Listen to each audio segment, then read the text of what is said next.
Basal ganglia, which functions in association with the cerebral cortex and corticospinal tract. You already know which are the corticospinal tract. These are the anterior corticospinal tract and lateral corticospinal tract. It consists of corpus striatum, which includes the caudate nucleus and the putamen. Second one, globus pallidus. There are two parts, internal and external. The subthalamic nucleus and the substantia nigra. And in the substantia nigra there are two parts, pars compacta and pars reticulata. Second part, it is known as lenticular nucleus, and it includes the globus pallidus and putamen. So this is how the basal ganglia looks like. Here it is the caudate nucleus. This is the tail of caudate nucleus. This part having the putamen and globus pallidus.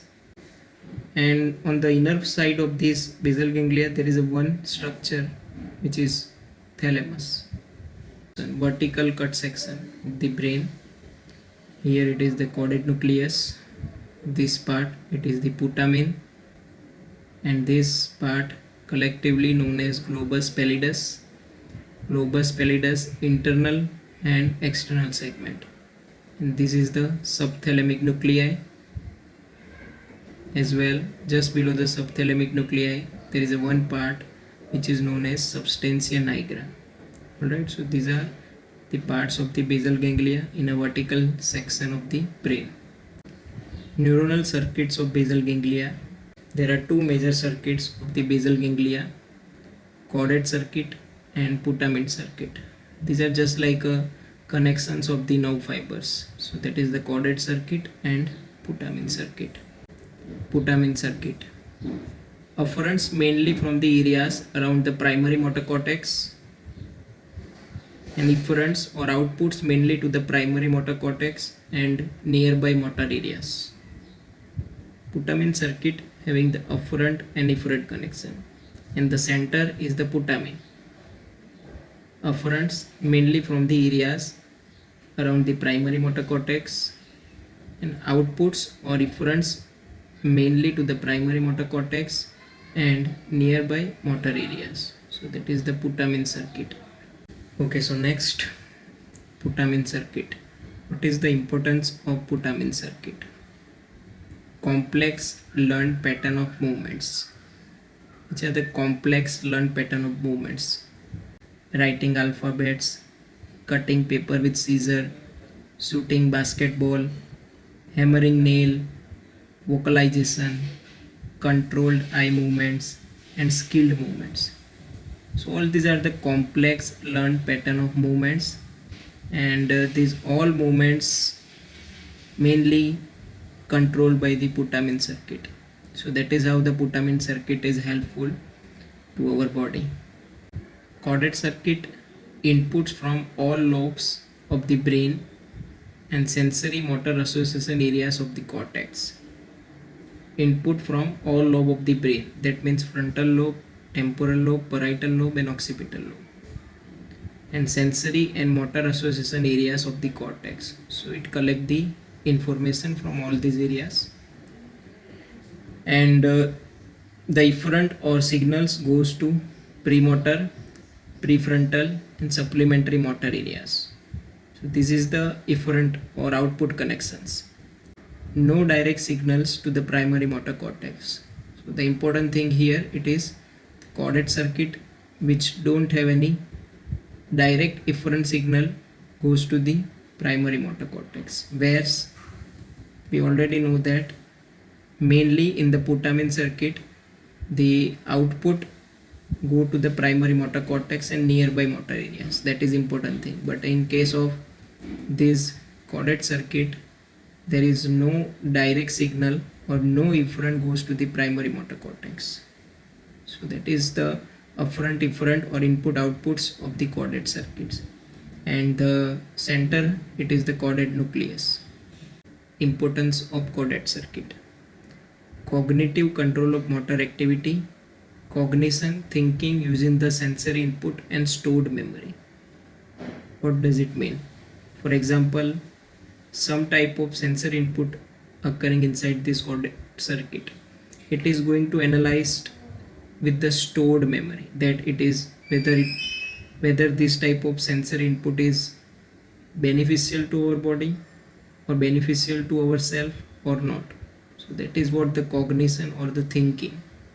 Second, subconscious pattern and sequence of movements, and it is the instant and automatic response when person sees a lion.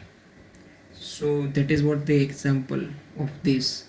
And when a person sees the lion, there will be instant and automatic response of our body, and so that the person will run away from the lion and try to save his or her life. Furthermore, timing and scaling the intensity of movements, like writing a letter A. Timing, that means how rapidly we have to write the letter A, or we are going to write the letter A. And scaling means what will be the size of this letter A. When we are writing on some type of wall board or whiteboard, when we are writing on a whiteboard, the size of the letter A will be increased, or it will be much bigger than that of the size of the letter A which we are writing in our books or notebooks. So this type of activity is specifically controlled by the caudate circuit. It performs this function with posterior parietal cortex. So this function has been performed in association with the posterior parietal cortex. Lesion of this, it will produce the inability to perceive object accurately through the normal sensory mechanism. Whenever there is some type of lesions in this area, there will be some type of defective perception of objects through the normal sensory mechanism, whatever the sensory mechanism are there, and there will be the mismatch interpretation of the, or a mismatch analysis of the sensation. When there is a right-sided lesion, inability to draw or avoid left side, it is known as personal neglect syndrome. That means if the person having the lesion on the right side of the caudate circuit, then inability to draw, or it is going to avoid the left side. That means that person, whenever we try to tell them to draw some type of, for example, clock, then person can able to draw completely normal clock on the right side, but on the left half of the clock it will be completely not that much suitably. We can say that this is the accuracy, or this is the clock. It will be much type of what we can say, rough drawing on the left side. So that is what the right sided lesions, and it is known as personal neglect syndrome. If the lesion is present on the right side, the person completely ignores the left side of the drawing. That means here you can see that up to this we can roughly find that the clock is almost normal in drawing, but on the left side it is completely not present of the any type of numbers. Same thing over here, on the left side there isn't any presence of these flower parts, or even the leaf is not present on the left side. So it is known as personal neglect syndrome. We covered the Putamen circuit and caudate circuit. Now coming back to the basal ganglia, afferent connections, corticostriate fibers, thalamostriate and internuclear. So these are the afferent connections. Efferent connections of the striatum, from the striatum to globus pallidus, GP means globus pallidus, as well as to pars reticulate of the substantia nigra. So that is the efferent connections of the striatum. Efferent connections of the globus pallidus to the thalamus, subthalamic nuclei, substantia nigra and reed nucleus. These are the afferent and efferent connections of the basal ganglia. Functions of basal ganglia. It is going to control the voluntary movements which is initiated by the motor cortex. Abstract thoughts converted to the voluntary action, smooth and appropriate movements is possible with the help of this basal ganglia. Whenever there is a lesions of the basal ganglia, there will be inaccurate and awkward movements. Planning and programming of the movements. So whenever there is a interconnections between globus pallidus and substantia nigra, there will be complete accuracy in the planning as well as programming of the movements. Sequential pattern of movements, it is the function of the basal ganglia. Sequential pattern of movements and skilled movements, both of this, if I can give you one example of it, that means writing. It's a sequential pattern of movements. For example, whatever the spelling we are writing, it having the specific alphabetical, it will be in a specific alphabetical order, and it's a sequence of movements of our hands or fingers. And it is also one type of skilled movement. Without skill, you are not going to write the alphabets. So it's a sequential skilled movements. It is the control by the basal ganglia. It plays important role in cognitive control of motor activity. And how it is going to play this important role in cognitive control of motor activity? The caudate circuit connections with the frontal lobe. I explained the caudate circuit and their specific functions, and it having the connection with the frontal lobe. So it will going to help in the cognitive control of the motor activities. Timing and scaling, that means how rapidly and how large the intensity of movements are.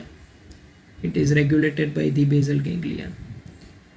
Activity of basal ganglia increase during slow, steady and damp movements. That means whatever the slow movements we are doing, it is mainly regulated by the basal ganglia. But the basal ganglia is silent during rapid saccadic movements. That means running rapidly when we are going to run, or rapidly when we are going to do some type of activity. There will be no any type of activities noticed in the basal ganglia. Articulation of words, whenever we are speaking, whatever the specific movements of the our vocal cords as well as tongue is occurring, so it will produce the specific letters, and hence the articulation of the word, it is the function of the basal ganglia. Role in the arousal mechanism, somewhat having the role in the arousal mechanism. Next, functions of basal ganglia continuing. Control of subconscious gross movements in groups of muscle. For example, swinging of arms while walking. That is the normal thing. When you walk, there will be swinging of arms. It is the function of basal ganglia. Crude facial expressions during the emotions.